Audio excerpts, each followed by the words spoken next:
Boa noite, galera. Espero que todos vocês tenham acesso a esse conteúdo. Hoje o conteúdo é um conteúdo extremamente importante para mim. Vai falar sobre empreendedorismo e sobre afroempreendedores. Nós vamos estar falando com uma estudiosa do assunto. Já tem uma trajetória e também em apoiar e assessorar mulheres empreendedoras, pessoas que querem ter seu próprio negócio. Então, para o Preta Brasileira, para mim, por exemplo, foi um divisor de água ter o meu próprio negócio, né? Eu saí de uma carreira e fui direto para uma outra e comecei a empreender. Hoje eu sei que se eu tivesse o apoio de alguém como a Ju, né, na minha vida desde o começo, tudo teria sido diferente. Então o conteúdo de hoje é para você. Se você tem um sonho de empreender, se você tem um sonho de ter o seu próprio negócio, se de repente você está dentro de uma empresa que não consegue te valorizar, que não consegue abrir mais oportunidades para você, esse aqui é o canal. A Ju, ela é uma contadora, ela vai falar da vida dela, mas assim, para vocês entenderem, é uma mulher negra, contadora, e ela tem um projeto muito legal, que é apoiar mulheres a ter o seu próprio negócio e a ter uma iniciativa de trabalho individual, autônomo. E aí ela consegue mostrar para a maioria das pessoas como fazer dinheiro, como criar uma condição de fluxo, de giro, com pouco, que é a realidade da maioria dos brasileiros, né? Então nós estamos aguardando a Ju. Eu conheci a Ju pelo grupo Mulheres do Brasil. A Ju, ela é líder do comitê de afroempreendedorismo.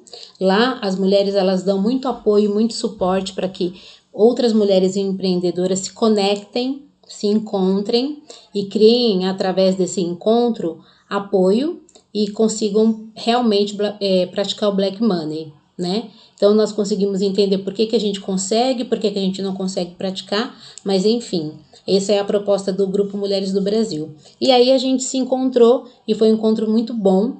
A Ju acabou de entrar, foi um encontro muito bom, que trouxe para mim muita coisa positiva. E nós fizemos uma live no dia do Afroempreendedor, que repercutiu bastante na minha rede, com outros colegas de profissão, querendo mais dicas, querendo mais informação. E aí a gente decidiu fazer hoje, numa segunda-feira, esse bate-papo para poder levar as informações para mais pessoas, né? Então a Ju já tá entrando, já acabei de chamá-la e vocês vão adorar conhecê-la. Essa live é uma live para assistir de papel e caneta na mão. Oiê! Tudo bem? Tá me Boa vendo? Noite. Tá me escutando Tudo bem? E vocês? Tudo bem, graças a Deus. Estão me ouvindo bem? Me vendo bem? Tudo certo? Eu acredito que sim.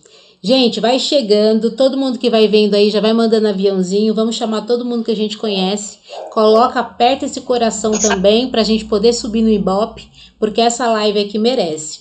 Essa live vai ficar salva, nós vamos salvar ela no IG do Preta Brasileira e vamos compartilhar para quem precisar, fica livre para que todo mundo acesse. E hoje nós estamos tentando, Ju, uma transmissão pelo YouTube, para que fique também gravado pelo YouTube e pelos outros canais do Preta Brasileira. Exato. Então, o nosso maior objetivo hoje é que esse conteúdo chegue no maior número de pessoas possíveis, tá?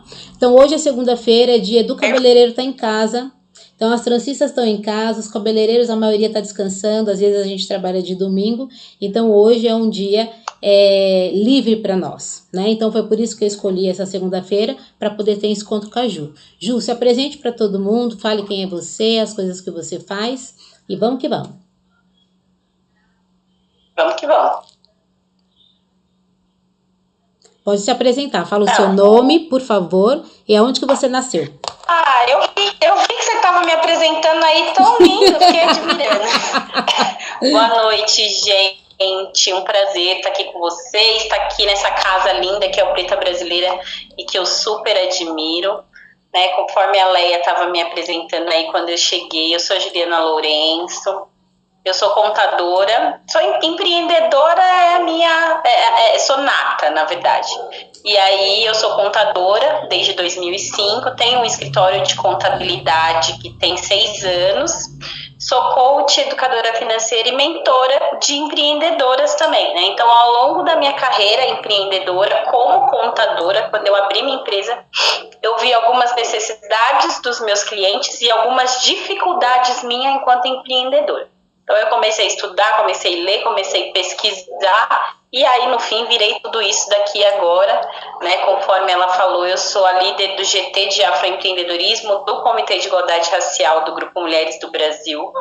É uma coisa do meu coração, é um trabalho voluntário, mas tem sido muito rica a nossa entrega, mas a nossa colheita está mais rica ainda. E a gente acabou se encontrando nesses caminhos aí do voluntariado, que a gente consegue ir somando umas com as outras, né? E aí o nosso lema lá, né, Leia, é conforme uma sobe, leva a outra. Exatamente. E aí esta live de hoje é justamente sobre isso. Na semana passada, a Leia foi minha convidada, a gente comemorou juntas o Dia do Afroempreendedorismo, que foi quarta-feira da semana passada, né? Uma vitória, ainda não temos os reconhecimentos, as coisas que a gente precisa, mas só do governo já reconhecer um dia, a gente considerou como uma vitória. E aí a gente viu que teve um pessoal que assistiu nessa live e ficou com alguns questionamentos, o pessoal da beleza, e aí a Leia rapidamente já veio sanar essas coisas aqui. Estamos aqui, hoje é um dia de troca, né, de enriquecimento, e vamos que vamos.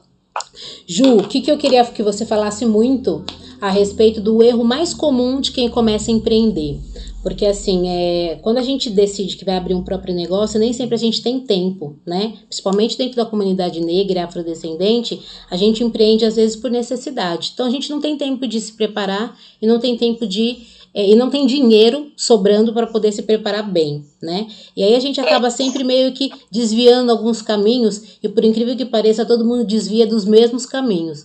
Então, qual que é o erro mais comum que a gente comete, que a gente realmente lá na frente começa a sentir, e aí a gente percebe que foi uma bobeira, que deveria ter empregado mais tempo e mais dinheiro nessa situação, nesse assunto? Olha, primeira coisa, falta de planejamento. Quando você falou, né? 54% é pesquisa do Sebrae, 54% dos empreendedores brasileiros, sejam negros ou não, empreendem por necessidade, não por oportunidade. Quando a gente tem necessidade, o nome já diz tudo, a gente precisa trazer uma solução para algum problema que a gente tem, e geralmente a solução, ela pede pressa, né? Se a gente tem um problema, a gente tem pressa na resolução disso. E aí os empreendedores acabam não se planejando, eles enxergam uma oportunidade de solucionar a sua necessidade, que é diferente da oportunidade de empreender, né? Quando a gente vai empreender por oportunidade, você vai fazer um planejamento, né? Você consegue pensar a sua vida dentro disso.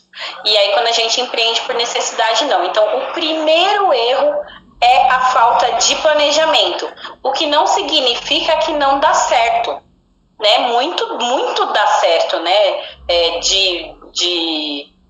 Apesar que assim, hoje 50% das empresas que abrem fecham em 2 anos, né? E isso também vem do falta de planejamento, mas as empresas, elas quebram mais na fase de crescimento, acreditem se quiser, do que na falta de planejamento. Empresas, elas precisam dar um salto para elas começarem a expandir, elas acabam se perdendo neste caminho porque elas querem continuar nessa questão da falta de planejamento, porque não sabe, não aprendeu a fazer, né? Entendi. E aí também vem a questão financeira, né? Eu como contadora e como de finanças, não tem como não falar sobre isso. A falta de um colchão financeiro, uma reserva, né? Eu chamo de reserva de vida, as pessoas chamam de reserva de emergência, eu gosto de chamar de reserva de vida. Você respira, você pensa com calma, você toma decisões melhores. A emergência já é para apagar incêndio, né? Então, só ressignificando a reserva de emergência para reserva de vida. Então, a falta dessa reserva, a falta desse colchão, para você ter um tempo, alguns meses, para você ficar tranquilo, né, ou tranquila nesse seu empreendimento, também é um dos principais erros dos empreendedores.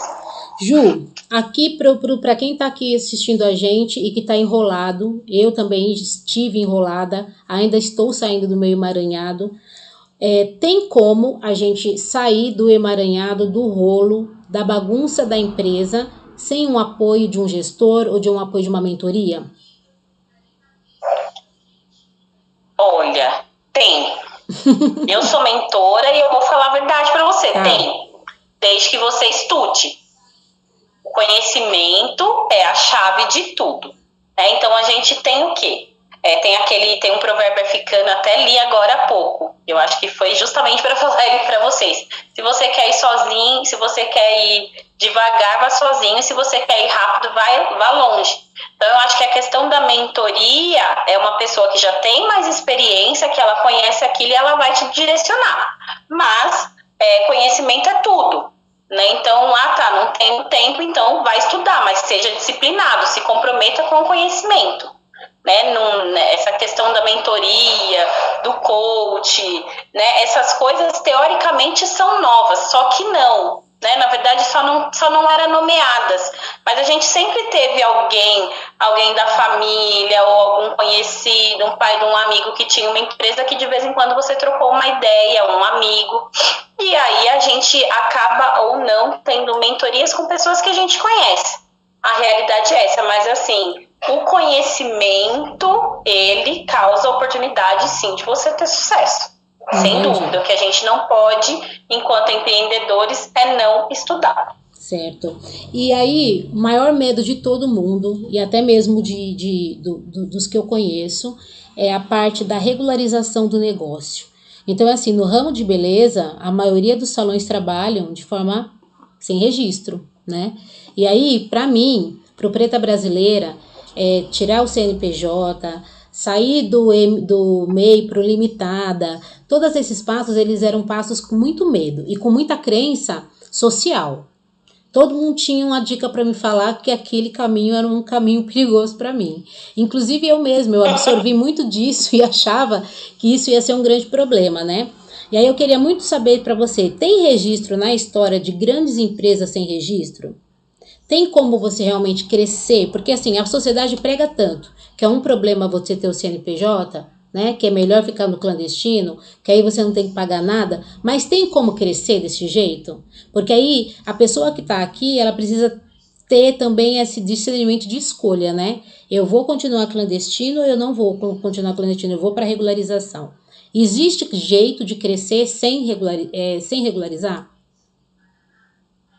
Olha, eu acho que isso já é uma mentalidade fixa, né? Que não é uma mentalidade de crescimento. Quando a gente tem uma mentalidade fixa, a gente quer ficar dando jeitinho para as coisas. Uhum. E tem coisas que não. CNPJ não é uma empresa. Simples assim, independente do tamanho. Seja ela um MEI que não paga imposto, seja ela uma empresa gigantesca. O que caracteriza a empresa é ter um CNPJ. O CNPJ, ele traz facilidades para a gente, ele traz coisas que a gente não tinha. Hoje em dia, a gente consegue abrir conta em banco digital pelo celular, mas não foi sempre assim. Né? Então, por exemplo, você chega lá e você tem um faturamento de 15 mil no salão e você chega no banco. Já tive várias pessoas me procurando, faz um documento aí para mim, porque eu não consigo abrir conta no banco. Né? O mundo não enxerga com bons olhos. E aí você acaba perdendo oportunidades.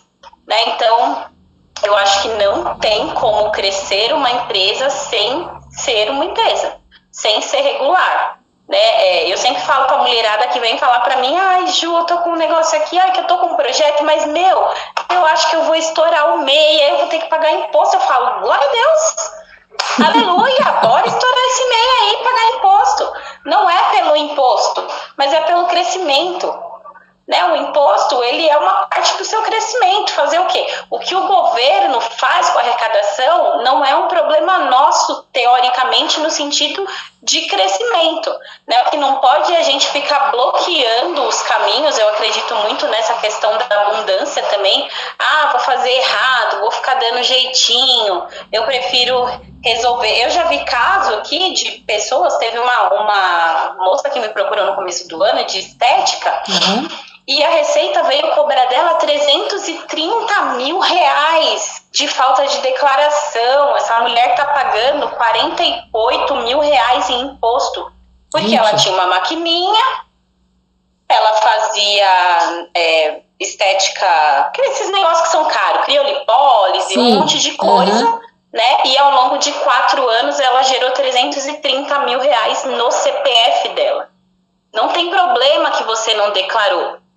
A Receita vai te pegar, uma hora ou outra vai te pegar, e ela vai te notificar com multa e juros, e você vai ter que pagar. Então, assim, ela tá pagando um carro zero de imposto que talvez ela não devesse. Se fosse uma empresa, né, em vez de 48 mil, talvez ela tivesse pagando aí uns 28, né? Se pagasse direitinho não ia ter multa e juros, né? E aí ela estava desesperada, e eu falei, não tem o que fazer. Você não tem o que fazer, você vai tirar o CPF? Não vai. E qual foi a solução? Assim, também tem essa questão, hoje com essa questão de maquininha moderninha, o Mercado Pago, você pega, paga barato, chega rápido, pode ser também uma armadilha, né? A gente está monitorado sobre isso. Então tem que ficar bem atento. Tá. Hoje, eu tenho contadora, a nossa contadora eu gosto muito dela, e daqui a pouco até ficou sabendo da nossa live, ficou um pouco assim, pra que você vai fazer live com outra contadora? Mas enfim, qual que é o papel hoje dos contadores? Porque eu também tenho uma amiga que também é do ramo, e ela fala muito disso, né? E eu vejo muito disso em você. Você presta um serviço muito de apoio geral, né? E de um apoio de absolutamente tudo. Então, eu sempre bato muito na tecla, até mesmo para os meus colaboradores, que têm o seu MEI, que prestam serviço para mim e também prestam serviço para outros salões. Qual a necessidade do MEI ter um contador, uma contabilidade amiga, uma contabilidade que ele pelo menos tenha um contato, se não for mensal, periódico, para que ele se organize e que ele entenda todas as coisas dele. Aquele pequeno mesmo que trabalha de salão em salão, que vai com a mochila dele e que faz esse corre todo dia. Olha, eu tinha a gente fala que MEI dá trabalho, né? E aí mas eu enxergo o MEI como uma oportunidade. Um MEI, para mim, enquanto dona de escritório, um MEI bem assessorado, ele vai virar uma microempresa rapidamente, né? Então, eu acho que, assim, precisa ter conhecimento. Eu já tive casos de MEI que perderam grandes negócios porque não estavam regularizados, porque o mundo fala que o MEI não precisa de contador. Uhum. Então, tem algumas declarações durante o ano que precisa enviar, não é só pagar a taxa. Né? Então, tem algumas coisas que você precisa acompanhar do seu MEI. Né? E aí eu já vi gente, participei de uma licitação, alguma coisa assim, um evento, por exemplo, carnaval, né? Vou arrumar a princesa, a rainha, não sei o que lá, o cabelo dela, fazer a maquiagem. Se isso for pago pela prefeitura, você entra numa licitação, a prefeitura tem que te pagar, e você tem um MEI, ok, esse trabalho vai te custar 10 mil reais, né? Na verdade, você vai faturar 10 mil reais ali no período do carnaval, 7 dias. E aí, se você não tem uma certidão negativa de débito, se você não tem as suas coisas regulares, cara, você vai prestar o serviço para a prefeitura e na hora da prefeitura te pagar não vai rolar. E você perde dinheiro. Então, assim, eu já vi, perde, porque você não tá regular. Aí você vai correr atrás do contador, vai regularizar, vai pagar uma grana, porque aí na urgência o contador vai te cobrar e vai enrolar. Você vai receber esse dinheiro? Vai, mas não no tempo que você achava, né? Uhum. Então, hoje aqui, por exemplo, a gente tem um pacote de MEI, que é um pacote super acessível e que eu disponibilizo um sistema financeiro na nuvem para ele controlar as finanças dele, e a gente monitora, né, na nuvem, ele acessa o seu nota limite também, e a gente monitora daqui esse crescimento e dando algumas dicas, né? Mas ele precisou de alguma coisa, ele tem a quem recorrer. Ele não vai entrar no site da Receita, no portal do empreendedor. O portal do empreendedor hoje tem muita cópia, né? Então, assim, você entra para fazer alguma coisa, você acaba caindo num site de golpe, aí você gera um boleto de alguma coisa que não é para você pagar. Sim. Tá? Então, hoje eu sempre falo, quando alguém me procura, eu oriento, vai lá, abre o seu MEI, mas não paga nada. Porque se você abrir o MEI, você vai receber um boleto que não é para você pagar. Boleto de associação comercial que não existe, de sindicato, né? E aí já começa a cabeça da pessoa a ficar louca nisso. Mas eu tenho que ter sindicato? Mas eu não vou ter funcionário, né? Então, assim, quando você tem alguém para responder, para te ajudar nessas questões, eu acredito que é uma forma legal de você começar uma empresa, né? Aí eu vejo, por exemplo, a semana passada eu respondi uma menina aqui no direct que queria abrir o MEI, eu orientei ela, não tem problema nenhum em fazer as orientações, e ela já tem a maquininha dela no CPF.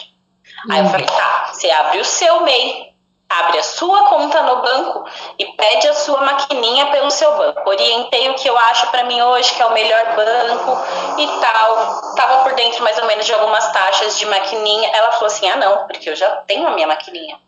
Então, assim, não adianta nada ela ter um MEI, um CNPJ, se ela vai continuar recebendo o e-commerce pelo CPF dela. Ela vai ter problema. Não vai ter jeito. Só que... Então, é essa questão mesmo da mentalidade do crescimento, de aonde eu quero chegar, né? Porque a pessoa, ela pensa, às vezes, na contabilidade, no contador, na regularização, no DAS, que ela vai pagar, que é menos de R$60, ela não consegue enxergar como investimento, enxerga como despesa. E tem algumas coisas que, quando a gente tem empresa, a gente tem que enxergar como investimento. Investimento de tempo.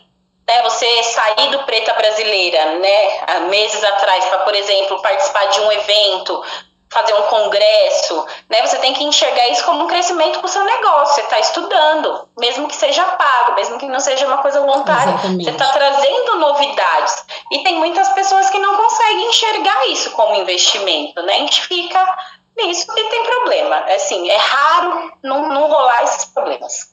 E assim, eu vou falar para você que eu acho que do meu setor, todo mundo do meu setor precisaria passar um dia com você, porque assim, o setor está se fragmentando, quanto mais ele evolui, mais ele vai fragmentando, e hoje muitas profissões que eram de salão saíram do salão.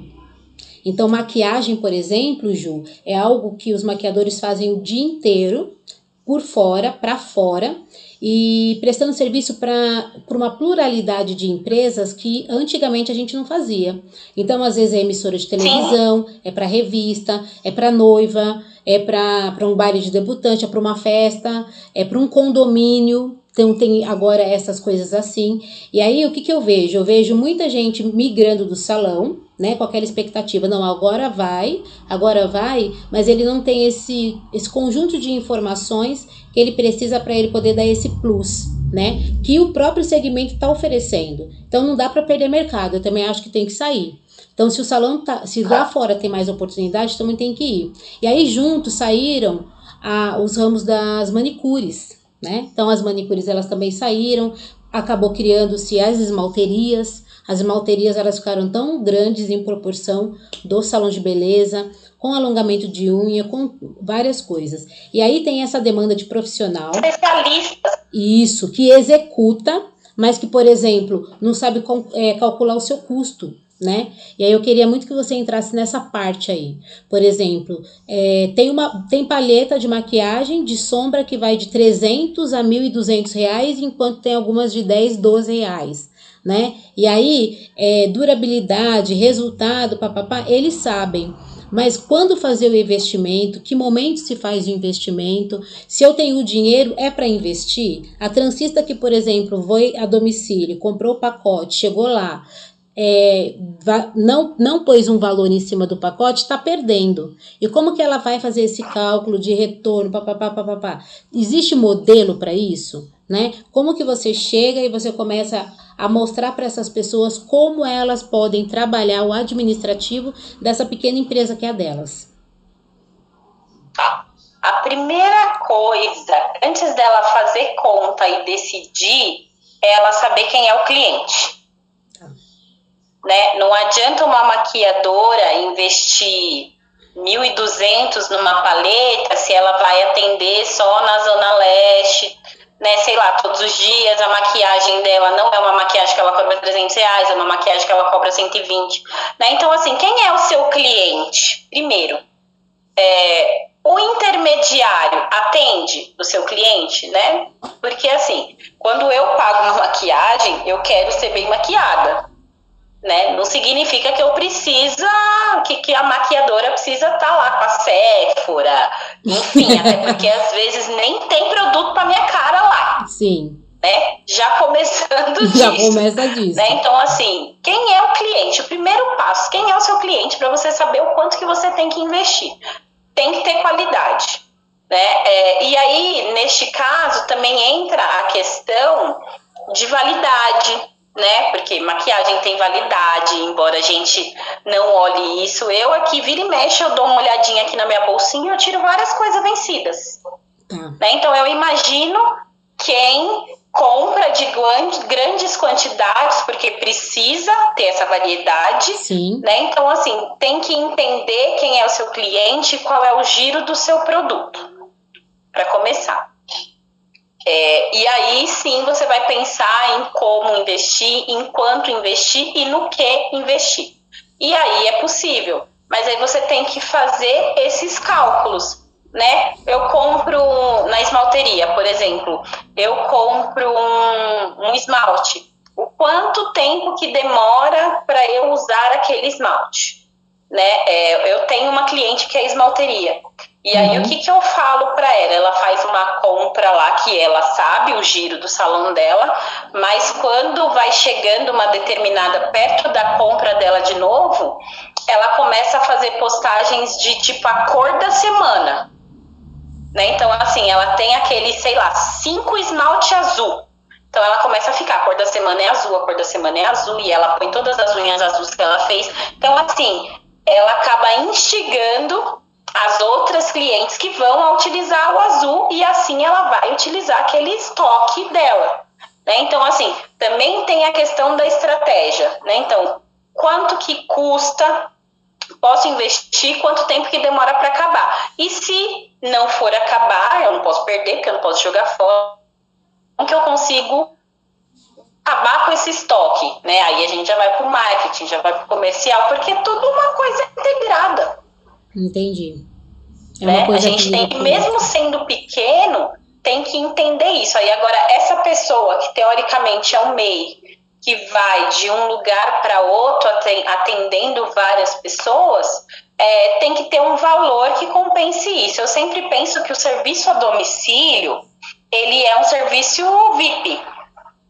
Né? Eu tenho aqui, por exemplo, a Luana, acho que tá aí, a Luana faz minha sobrancelha, ela vem aqui na minha casa, faz minha sobrancelha, faz minha limpeza de pele. Eu acho justo pagar para ela um valor a mais. Ela vem até aqui, eu não saio da minha casa, tô no meu conforto, ela traz os... Né? Então, assim, eles têm que entender isso. E a gente entende o quê? Que vai ter cliente. Né? Sempre vai ter alguém. A minha vida é maior corrida. Igual eu tenho um monte. Sempre vai ter alguém para te contratar. Se aquele cliente não deu certo, vai vir outro. E vai vir em pouco tempo. Exato. Uma coisa que eu gostaria muito de falar, que você pudesse dar uma dica, preço. Você caiu num espaço onde, principalmente o cabeleireiro, e o cabeleireiro que está começando, quando ele vai a domicílio, ele faz justamente ao contrário. Ele cobra mais barato. Então, dentro do nosso segmento, o atendimento VIP, ele é mais barato, e o atendimento popular dentro do salão, ele é mais caro, né? Porque é falta de compreensão mesmo, falta de leitura do cenário para poder realmente entender e saber como é que vai fazer. Como que cobra, Ju? Vamos supor, a primeira coisa, acabei de fazer meu curso de trança, já quero fazer trança na minha vizinhança, quero colocar lá um papel, tem fórmula, né? E se tem fórmula, qual que é essa fórmula? É uma fórmula muito difícil, muito complicada para a gente colocar preço e valor do nosso serviço? Primeira coisa, estudar a sua concorrência local. Né? Eu estou aqui, por exemplo, em São Miguel. Não adianta eu querer saber quanto que o escritório de contabilidade da Paulista cobra. Não faz a menor diferença, né? Entendeu? Quem são pelo menos os seus 8 concorrentes ali mais próximos? Qual que é o valor que eles cobram? Porque não adianta, você tem que estar na média. Se você cobra muito caro, as pessoas não vão deixar de ir onde elas já estão acostumadas para ver em você. E se você cobrar muito barato, as pessoas falam, nossa, tá muito barato, não deve ser bom. É automático. né? Então, pesquisa de mercado da concorrência, primeira coisa. Conhecer o seu mercado e seus concorrentes. A gente tem mania de querer ficar longe de concorrente, né? Tipo, nossa, não quero nem saber, não vou nem passar perto, porque eu não quero nem que ele saiba que eu existo, né? Então, a gente tem que saber quem são os nossos concorrentes e qual é o preço que eles praticam, porque você vai concorrer, não tem jeito. Tá? E aí você começa a fazer. E aí outra coisa que eu falo para as meninas aqui, já não com olhar de contadora, mas já com olhar de educadora financeira, é o quanto que você precisa, que você quer viver na sua vida pessoal. Quanto você precisa de dinheiro? Né? Porque quando a gente empreende pequeno desse jeito, você tem que espelhar a sua vida pessoal na sua empresa. Né? Porque a sua empresa é que vai trazer o seu dinheiro para você pagar as suas contas, para você viver seus sonhos, para você construir coisas. Né? Então, primeira coisa, o que você quer? E aí, o que eu quero? Sei lá, eu preciso ganhar 5 mil por mês. Tá. Quantas horas por mês que eu vou trabalhar? Eu vou trabalhar igual todo mundo, Juliana. 200, vou fazer aqui um cálculo cheio só para a gente conseguir fazer a conta. Vou trabalhar 100 horas por mês. Tá, então a minha hora vai ser R$50. É simples, parece que é uma conta assim. Não. Se eu trabalhar 100 horas por mês e cobrar R$50, eu vou ter os 5 mil que eu preciso. Simples assim, né? Então, espelhar quanto que você precisa ganhar para você conseguir cobrar e transformar em horas. Simples assim, as pessoas não conseguem fazer esse cálculo de hora, porque as pessoas também não sabem nem quantas horas que ela trabalha. Né? Então, é uma coisa bem tranquila. Né? Eu tenho um mês aqui que eu tenho uma carteira fixa e a gente tem os serviços extras. E aí tem mês que a gente fala, putz, esse mês vai ter não sei o que lá, a gente precisa dar uma aumentada nesse faturamento. Quanto que vai ser? E aí a gente corre atrás. E geralmente bate. Né? Então a gente não pode parar de não pensar no financeiro, né? De só ficar aceitando o que vem. Você tem que pensar no que você quer e trazer essa energia. Eu preciso conseguir. Aí você vê que você consegue fazer. Não parece fácil fazer R$5 mil? Trabalhar 100 horas. O que são 100 horas? Rapidinho. Outra coisa, Ju, né? R$40. Então é muito simples o cálculo. Não tem segredo. A gente só não faz. O segredo é fazer. Tá. E aí agora, muita coisa que eu queria muito que você falasse são os parceiros que a gente começa a ter quando a gente é autônomo, né? Porque assim, o prestador de serviço, ele tem parceiros que não são só o cliente, né? Então, o contador, o fornecedor, qual a importância de você manter contato e relação com esses agregadores para o seu serviço e manter uma fidelidade? Porque uma das coisas que eu mais vejo das meninas, elas não construírem esse relacionamento. Então, elas estão sempre ou na mão, porque elas não são prioridade de compra, né, não são prioridade de uma promoção, ou elas estão sempre correndo atrás de alguma coisa, muito louco. Então, o que acontece muito aqui, principalmente para nós da Zona Leste, quando eu vou retirar meu material no centro, eu encontro outras empreendedoras no mesmo ramo, tentando negociar com a cliente ao invés de negociar com o fornecedor. O fornecedor. Entendeu? Então ela fica ali na frente do lugar, vê qual é o preço e começa a negociar com a cliente. E ali ela vai contando o que tem na vitrine, quanto que não é. Qual é a necessidade da gente criar esse relacionamento com fornecedores, com os apoiadores do seu próprio negócio? Olha, eu acho assim, quem precisa, eu acho que todo mundo precisa de parceria, sinceridade, né, jogo aberto. E aí, se você tem fornecedores que você tá ali sempre, que eles realmente são os seus fornecedores, que você não troca, eu acho que tem que ter uma parceria super. Talvez não na questão de desconto, né, mas na questão de condição, né? Sim. Eu posso comprar aqui, eu tenho que pagar à vista. Se eu pagar à vista, sim, vai ter desconto. Se eu não pagar à vista, enquanto que eu consigo pagar, eu acho que tem que ter esse nível de conversa. A gente não está muito acostumado a ter essas negociações. Eu não sei no seu ramo, mas as pessoas geralmente não estão, né? Eu aprendi isso muito quando eu construí minha casa. Quando eu construí minha casa, eu tinha o dinheiro à vista, e aí eu ia e comprava. E aí eu falava, tá, e à vista, quanto custa? E aí eu lembro que quando eu perguntava e à vista quanto custa, os olhos dos donos, assim, dos depósitos, e aí, por exemplo, nas grandes redes não tinha negócio. Né? Então, eu construí a minha casa toda, a maioria do que eu consegui, nos depósitos do bairro. Né? Eu ia aqui para comprar uma porta, ali para comprar uma janela, eu falava, mas seu João, à vista? Né? Então, assim, barganhar mesmo. Se você tem dinheiro, barganha, porque não é feio, você tá no poder. Agora, se você não tem, mas se você comprar ali uma determinada quantia todo mês, então você tem que ter o poder da barganha da condição de pagamento.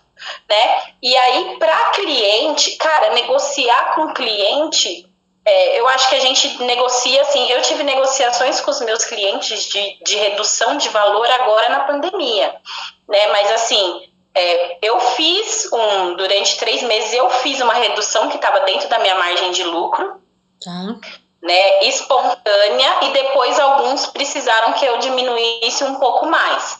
Né? E aí eu olho o histórico de pagamento, de parceria, e a gente chegou num consenso que ficou ok para todo mundo. Mas no caso de vocês, que é direto com o consumidor final, eu acho que não deveria ter essa negociação. Né? A pessoa a gente não pode pôr preço no trabalho dos outros, isso é uma coisa que a gente tem que respeitar muito. Se eu vou no seu salão e o valor é tal, então ok, a não ser que eu tenha este poder assim, Leia, tá, a partir de agora, assim, então eu vou tratar o meu cabelo só aqui, a gente vai fazer um pacote mensal, que eu vou fazer tantas hidratações, aí eu tenho que ter condições. Ok, eu tô negociando com você uma mensalidade, né, um pacote de tratamento, não é uma coisa que eu vou aí, faço uma trança e vou voltar só daqui 5 meses para fazer outra trança. Entendi. Né? Se eu sou essa cliente, eu não tenho que ter poder de negociação. E aí o que eu falo no caso dessas pessoas que são, nesse caso, pequenas, para não cair nesse rolo de negociar com o cliente, é ter opções. É tipo assim, Juliana, sua box braid, do jeito que você faz, é 250. Se você quiser o cabelo premium, é 380. Agora, se você quiser o cabelo não sei o que lá, é 190. Né? Então, ter opções. Eu, na contabilidade, eu criei pacotes. Então, assim, você pode ser minha cliente e você tem 3 pacotes. Você tem um pacote premium, você tem eu para falar comigo a qualquer hora no seu WhatsApp, para fazer reunião com você, com o seu sócio, com o seu fornecedor, com o seu cliente, o que você precisar. Você tem um sistema de finanças, né? Então, você tem a contabilidade e a contadora com você nas decisões, é o meu premium. Aí eu tenho um VIP, que é um pouco menor, tem um pouco menos da minha pessoalidade, que é mais barato, e eu tenho um pacote de contabilidade normal, tradicional, que todas as outras vendem. Né? E aí o meu cliente escolhe qual que ele quer fazer. Entendi. Né? Então também tem essas coisas. O dinheiro, as finanças, ela envolve a gente deixar os nossos clientes não sem saída para a gente não faturar, mas ele escolhe o que ele quer. Dentro do meu salão eu tenho o VIP, o Premium e o Super Premium. Qual que você quer comprar? Tá certo. Ju, todo mundo agora tem alguma fórmula para poder sair da crise na pandemia e para aumentar o seu negócio agora? Ou para começar o seu negócio agora? É arriscado, não é? O que a pessoa precisa levar em consideração para ela poder arriscar agora? E a coisa que mais estão se perguntando e que todo mundo está falando, como que tem alguma previsão para o fim do ano? A gente vai ter condição de investir agora para poder ter um retorno maior no final do ano, com os gastos de dezembro? Olha, eu sou muito otimista, né? Eu cresci mês a mês na pandemia, assim, cresci muito, faturei absurdamente. De julho para agosto eu quase tive um treco, porque eu pensei, a gente não vai conseguir atender.